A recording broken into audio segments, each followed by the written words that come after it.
What up, man? I just got back from the ribbon cutting ceremony for the Connections um, facility here in New Braunfels, Texas. It was so awesome, man. Um, I'm excited to share with you guys what happened and everything. So yeah, check it out.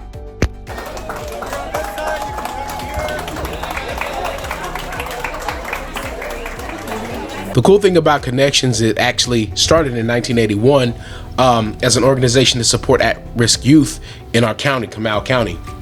But since then, since 81, it's actually expanded to serve more than 17 counties with counseling, prevention programming, and emergency children's shelter, and also a youth transitional living program. So it's been cool since we've been added to the board of the advisory board. We actually have seen it come from the infantile stages of literally just having boards and 2x4s and the skeleton of the facility up to an awesome great room, awesome cooking facilities, and all the stuff, just it all coming together.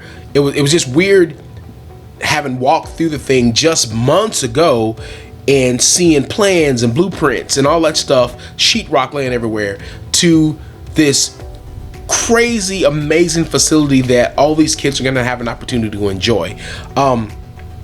Which is it's cool because, I mean, obviously it's got to be financed by something. So, I mean, while we are in phase one, moving on to phase two, as you'll see this one of the many rooms there are, as we go from one phase to the next phase, community garden that the whole town's invited to, that anyone can walk into and be a part of.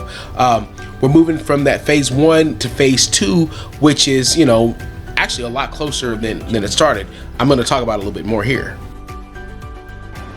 All right, so like I was saying, I'm at the ribbon cutting of a new transitional living center for youth. It's called Connections, here in the town I live in New Braunfels. It's actually an amazing thing, man. I'm on the advisory board for it, and they just finished the first phase of it. As you can see, it's absolutely amazing, man. When they were in the process of doing the whole thing, man, we actually had a chance to come and check it out in its skeleton form. They just had barely put up the framing, and so to see it go from that to this is absolutely amazing. In the near future, I'm going to be sharing a little bit more about the program and really what it's about.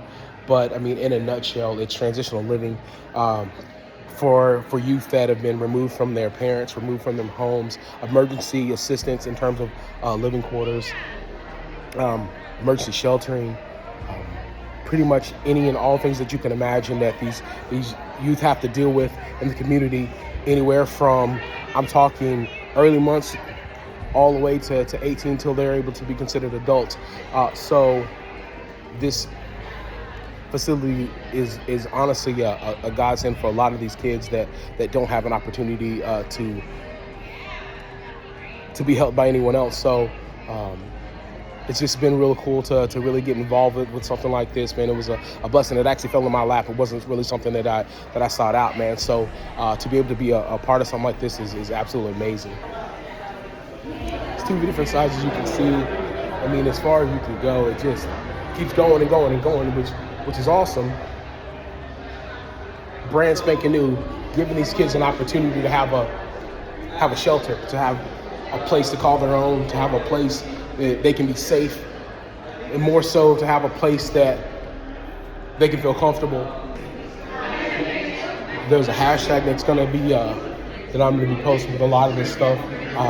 Something called the Big Give, and basically what that's about is the financing to get from phase one to phase two. So the thing that, obviously with anything, man, it's not always about the money, but obviously money's needed to get from money's needed to get from that first phase to the second phase of the $8.6 million that's being raised. So far, we've raised $6 million of that 8.6, so we're almost there. So, like I said, it's an amazing facility. I'll show you the rooms, which is just awesome, man. Like, That's awesome. So to see where these kids were, the old facility versus where they are now, it is a complete day and night difference. Their old facility used to be a funeral home that they converted to the emergency facility so they could have a place to stay. And now it's this sprawling, huge, beautiful facility. So yeah, in the near future, you're going to be hearing me talk a little bit more about this. We're going to be doing a lot of fundraising for it. We're going to be doing a lot of live streams for it, so that we can continue to move on to the next phase, to try to make sure that we complete the phases so that we can help as many kids as possible. But yeah, that's it.